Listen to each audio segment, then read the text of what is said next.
जय हिंद। इस जगह पे देख पा रहे BSPSL में आखिर TG थर्ड में सिलेक्ट आप होंगे तो कितना दिनों की छुट्टी इसमें मिलता है और कितना घंटा इसमें काम करना होता है, कैसे इसमें छुट्टी मिलता है, यही इस वीडियो में आपके साथ जानकारी देने वाला हूँ। क्योंकि काफ़ी लोगों का कमेंट आ रहा था, बहुत सा कमेंट आ रहा है, हर एक तरह का उनका सवाल चल रहा है मन में। तो जो भी ज़्यादा कमेंट आता है उसके हिसाब से मैं वीडियो शेयर करता हूँ और भी मैं वीडियो लेकर आऊँगा। तो देखिए, इस वीडियो में मेरा मुख्य जो पर्पस है बताने का कि BSPSL में छुट्टी कैसे क्या करना होता है और कैसे मिलता है, कितना दिनों का होता है, कितना घंटा करना होता है, वो पूरा डिटेल में समझा रहा हूँ। देखिए, फर्स्ट ऑफ ऑल मैं आपको बता दूँ कि इसमें क्या होता है कि इसमें 3-4 पोस्ट होता है। इसमें आपका पहला पोस्ट हो गया जूनियर लाइनमैन, ठीक है, JLM। दूसरा आपका हो गया SBO हो गया। तीसरा आपका हो गया असिस्टेंट ऑपरेटर हो गया और चौथा हो गया आपका टेक्नीशियन हो गया, ठीक है। तो यहाँ पे क्या होता है कि जूनियर लाइनमैन के बारे में इन लोगों का छुट्टी लेना होता है। बाकी SBO को क्या करना होता है कि SBO होता है सब स्टेशन में। तो SBO को एक सब स्टेशन में करीबन 6 स्टाफ होता है, 6 स्टाफ वहाँ पे रहता है। बहुत सा जगह पे 6 पूरा SBO रहते हैं। तो उस तरह हिसाब से एक बार में ड्यूटी शेड्यूल के हिसाब से वहाँ पे बढ़ जाता है कि भाई एक बार में 2-2 आदमी को ड्यूटी करना है, ठीक है। नहीं तो कभी कभी होता है कि एक SBO और साथ ही एगो गार्ड रहता है कहीं कहीं पे जगह पे, और कहीं कहीं पे एक SBO और उसके साथ एक हेल्पर रहता है, ठीक है। लेकिन बिहार में ऐसा होता है कि एक SBO के साथ एक गार्ड रहता है, या कहीं कहीं कहीं पे एक बार में 2 SBO ड्यूटी करते हैं, ठीक है। तो मतलब मेनली जो एक सब स्टेशन में जो होता है वो 6 स्टाफ रहते हैं, ठीक है, जो सब स्टेशन को केवल चलाने के लिए। तो 6 स्टाफ के हिसाब से आपको समझ में आ गया, एक बार में 2 स्टाफ को रहना रहता है, ठीक है। अब देखिए, इसमें एक बार में 2 लोगों को रहना होता है तो इसमें कैसे आपको छुट्टी मिलेगा। इसमें या तो बहुत जगह पे लोग 8-8 घंटा की ड्यूटी करते हैं, तो 8 तरीके कितना हो गया 24 घंटा, ठीक है। तो अब 8 घंटा मान लिया जाए कि कोई सुबह का शिफ्ट स्टार्ट किया 6 बजे से लेके आपका 2 बजे के आसपास आपका हो गया 8 घंटा, ठीक है। फिर उसके बाद सेकंड टाइम में आपको 8 घंटा करना हो गया 2 बजे से, ठीक है। फिर उसके बाद मतलब आधा नाइट से मतलब मान लिया जाए कि फिर उनका 8 घंटा ड्यूटी करना हो जाएगा। तो इसी तरह 8 × 3 यानी 24 घंटा का ड्यूटी बटा हुआ रहता है। बहुत सा जगह पे 8-8 घंटा लोग करते हैं। तो जरूरी नहीं है कि आपको लगातार चल रहा है भाई कि आपका सुबह वाला एक ही बंदा कर रहा है, 2 ही आदमी मिलके कर रहा है हर एक दिन, हर एक साल, 10 साल तक कर रहा, नहीं। ये आपको कभी कभी होता है कि मान लिया जाए कि 8 घंटा का ड्यूटी किया सुबह वाला शिफ्ट में 1 महीना तक। फिर उसके बाद शिफ्ट आपका रोटेट होते रहता है, जो सुबह में कर रहा था वो रात में करेगा कभी कभी, और जो रात में कर रहा था वो कभी कभी डे में करेगा, कभी मॉर्निंग वाला करेगा। इस टाइप से वहाँ पे कभी कभी लोग खुद से शिफ्ट बांट लेते हैं, ठीक है। तो यहाँ पे 8 घंटा करने का मतलब इसलिए मैं आपको बता रहा हूँ क्योंकि वहाँ पे 24 घंटा में सब स्टेशन में रहना ही रहता है। तो 8 घंटा का मतलब बार बार मैं इसलिए बोल रहा हूँ क्योंकि अभी बायोमेट्रिक वाला सिस्टम आ रहा है। तो बायोमेट्रिक वाला सिस्टम है तो बहुत सा जगह पे बायोमेट्रिक लग रहा है, तो 8-8 घंटा की ड्यूटी लोग कर रहे हैं इस तरह से 8 तरीके 24 करके, ठीक है। बायोमेट्रिक वाला सिस्टम कर रहे हैं। अगर बायोमेट्रिक वाला सिस्टम बहुत जगह लागू हो रहा है, बहुत जगह लग गया है, तो उसके हिसाब से 8-8 घंटा कर रहे हैं।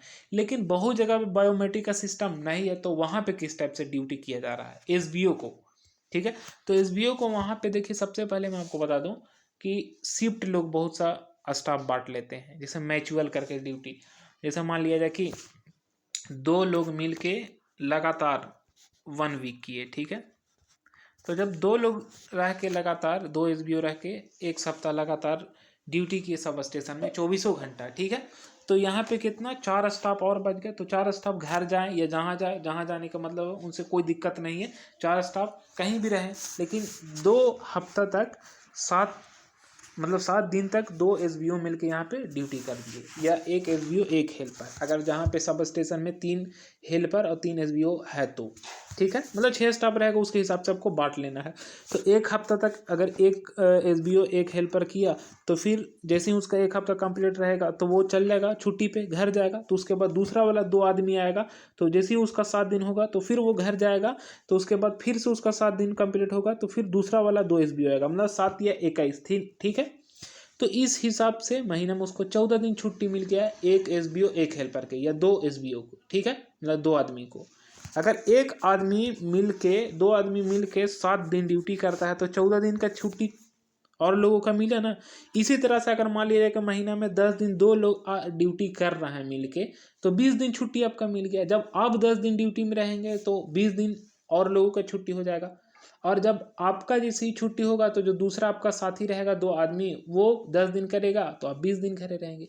इस टाइप से आपका यहाँ पे एसबीओ को ड्यूटी करना होता है, जहाँ पे बायोमेट्रिक वाला सिस्टम ना है तो। लेकिन बहुत जगह पे 8-8 घंटा का भी ड्यूटी है। अब देखिए मान लीजिए 8-8 घंटा का ड्यूटी है तो फिर अपने जेई से फिर बात करके छुट्टी मांग के घर आ सकते हैं। लेकिन अगर आपको बायोमेट्रिक वाला सिस्टम नहीं है तो डायरेक्टली आप फिर अपना एसबीओ अपना साथी से मैनेज करके उसी तरह से आधा दिन यहाँ घर पे, कुछ दिन घर पे, कुछ दिन सब स्टेशन में टाइम बिताएं। इस तरह से भी ड्यूटी चल रहा है 2 तरह से, ठीक है, जहाँ पे बायोमेट्रिक का सिस्टम। लेकिन ज़्यादातर लोग जो सब स्टेशन में है वो ड्यूटी इसी टाइप से होता है, मैचुअल होता है। जैसे एक हफ्ता हो गया, 10 दिन हो गया, 5 दिन, कोई 5 दिन घर पे रह के घर रह रहा है तो 5 दिन यहाँ पे ड्यूटी कर रहा है, इस टाइप से होता है। बाकी लाइनमैन वगैरह का हो गया जेएलएम का, इनको छुट्टी लेना होता है। असिस्टेंट ऑपरेटर का भी उतना विस्तार से मुझे नहीं पता इसके बारे में कि इन लोग किस टाइप से करते हैं, लेकिन इन लोग का भी एसबीओ टाइप की होता है ड्यूटी। आपको 8-8 घंटा करेंगे तो उसी टाइप से आपका होता है। इसमें भी आपका छुट्टी मिलने का बहुत उम्मीद रहता है, बहुत मतलब ये छुट्टी ही वाला नौकरी है समझिए, एक तरफ से कह सकते हैं। बायोमेट्रिक अगर ना लगेगा तो बहुत से जगह पे बायोमेट्रिक बिहार में आपका लागू हो गया तो 8-8 घंटा के मजबूरी में लोग कर ही रहे हैं। जैसे टीचर वाला पहले क्या था कि बायोमेट्रिक का ऑनलाइन पहले ये अटेंडेंस नहीं बनता था, अब आपका बन रहा है ऑनलाइन। तो अब ऑनलाइन बन रहा है तो कोई भी टीचर हो आपका, जैसे ही मॉर्निंग शिफ्ट और वहाँ से जैसे एंट्री करते हैं तो उस वक्त आपका पंचिंग करना होता है। एग्जिट करते हैं जब क्लास में छुट्टी होता है तो फिर भी आपका पंचिंग करना होता है। तो उस हिसाब से भाई बीच में आप पढ़ाएं या ना पढ़ाएं, अगर बीच में अधिकारी तो उस समय भी चेकअप हो जाएगा, लेकिन आपको वहाँ पे रहना ही पड़ेगा स्कूल में।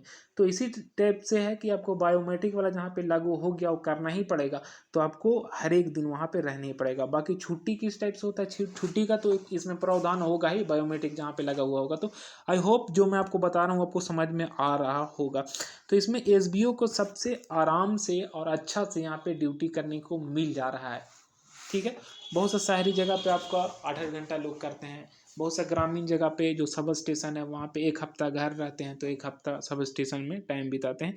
तो इस टाइप से आपका ड्यूटी करना होता है। अब जैसे बात एक हो गया टेक्नीशियन, तो टेक्नीशियन के लिए क्या करना होगा, टेक्नीशियन में भी कुछ करना नहीं होता है। सब स्टेशन में आपका ट्रांसफार्मर दिक्कत हुआ या कुछ ट्रांसफार्मर में कुछ भी प्रॉब्लम हुआ तभी जाके बनाना है, बाकी आराम से वहाँ पे बैठे हुए रहना आपका सब डिवीजन में, बस और कुछ करना होना नहीं रहता।